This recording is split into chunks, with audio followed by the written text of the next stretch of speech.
Баршаңызға сәлем. Бүгін сіздермен осындай масканың сызбасын сызамыз және де тігілу жолын көрсететін боламын. Сондықтан видеоны соңына дейін қараңыздар. Міне осындай выкройкасын сызатын боламыз. Егер де менің каналыма тіркелмеген болсаңыздар, тіркелуді ұмытпаңыздар. Масканың лекаласын сызуды бастаймыз. Ең алдымен мына жақтан 16 см белгілеп сызамыз.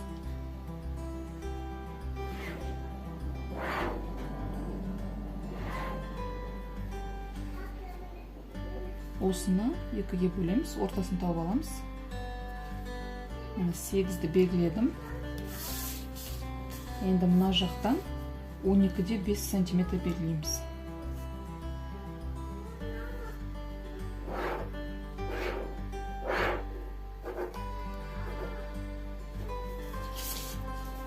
Мына жақтан да 12-де 5-ті белгілейміз.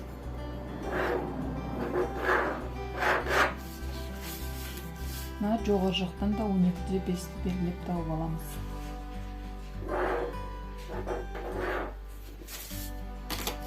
Осы аралықты қосып аламыз. Мына жақтан 2 см белгілейміз.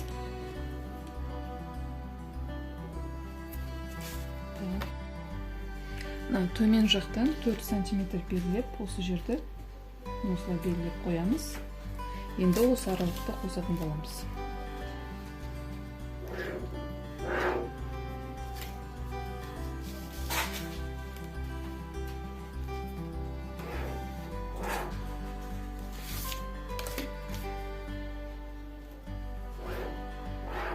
Дәл видеодағыдай осылай қосып шығасыздар. Бізде осылай шықты. Мына жер бізде үшбұрыш болмау керек. Мына жағын кішкене осылай доғал етіп сызып аласыздар. Ал мына жақты кішкене былай ішке қарай осылай сызып аламыз. Где-то 1 сантиметрде осылай ішке қарай сызамыз. Енді осыны қиып алатын боламыз.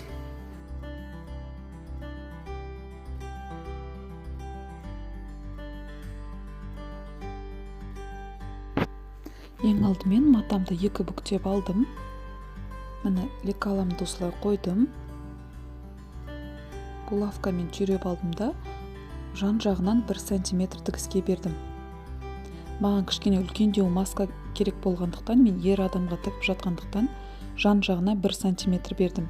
Егер сіздер әйел адамға тігетін болсаңыздар, жан жағына 1 см бермей қойсаңыздар болады. Тек ортасына ғана бересіздер, 1 см болды.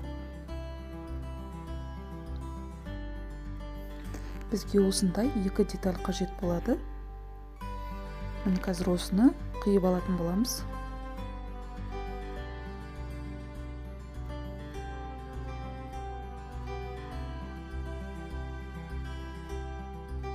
Міне біреусін дайындап алдым, енді екіншісін жаңағыдай қиып алатын боламын. Міне матамды осылай қойып, жан жағын осылай бормен белгілеп, осыны қиып алатын боламын.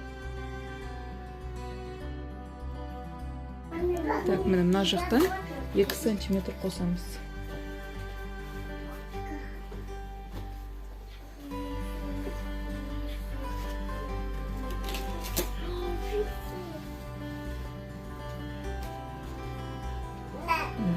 Қараңыздар, сонда бізде мына бізде былай шықты, мынаған 2 см қостық. Енді осыны тігіп шығамыз.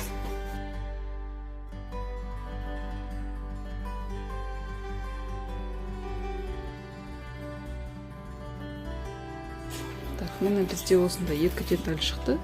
Енді осыны қосып тігіп шығатын боламыз. Мына жағын қосып тігеміз. Мынаны былай тігеміз. Мына жақты да былай тігіп аламыз.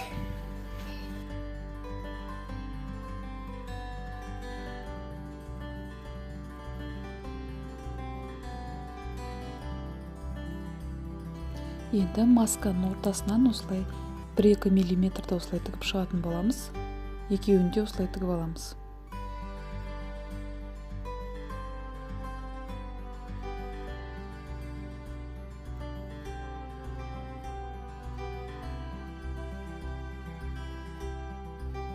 Енді маскалардың оң беті мен оң бетін беттестіріп, бірінші булавкамен түйреп аламыз да, екі жағын тігіп шығамыз. Төбе жағы мен мына төменгі жағын айналдыра тігіп шығатын боламыз. Мына екі шеті бізде ашық қалу керек. Ол бізге аудару үшін қажет болады. Міне, жоғары жағын тігіп бастадым. 1 сантиметр бере отырып, осылай тігіп шығасыздар. Так, міне мен оң бетіне аударып, үтіктеп шықтым.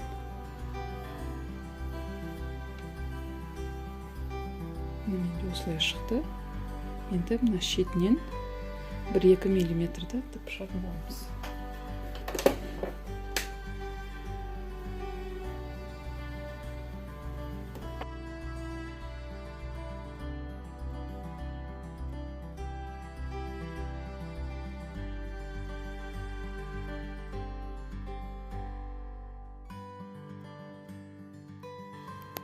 Міне біздің маскамыз дайын болып қалды. Бізге тек резинка салу қалды. Міне резинканы алып, мына шетіне осылай дәл видеодағыдай осылай бүктейсіздер. Булавкамен түйреп алып, осы жерге ұзыннан тігіс түсіресіздер. Екі жағында дәл солай тігіп аламыз.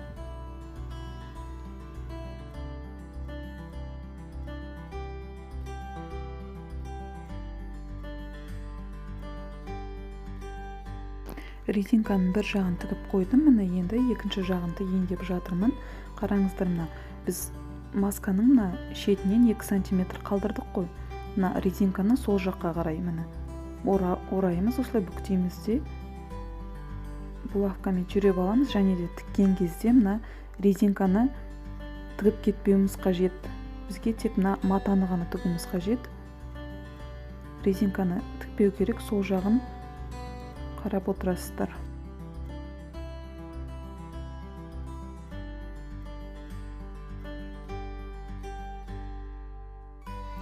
Міне мен екі шетін тігіп шықтым. Енді бізге мына резинканы қосып тігу қажет. Осындай ине жіптің көмегімен қолмен осылай тігіп алатын боламыз. Сонымен біздің маскамыз дайын болады.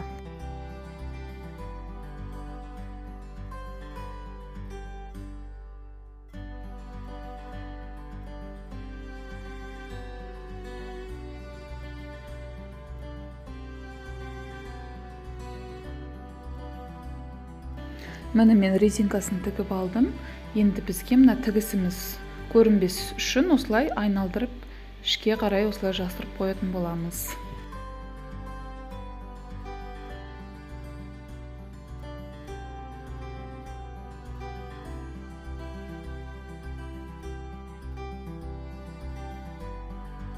Міне біздің маскамыз дайын болды.